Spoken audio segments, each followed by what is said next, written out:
All right, so a common alarm that we get with the paper is with the outfeed roll, the take-up roll, and it's alarm roller paper 26SQ2. If you see this alarm, it means that on the back side here, there's a switch here that's reading impulses.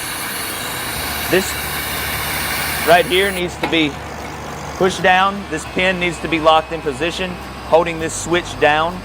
If this pin is out of position like this, you'll get that alarm. So make sure you're in and it's pushing the switch down here.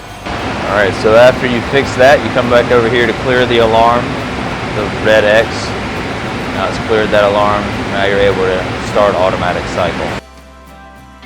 Okay, so when the take-up roll is spinning, there's a gear inside of here. This sensor reads the teeth on this gear, so it will turn on and off as these teeth are coming around.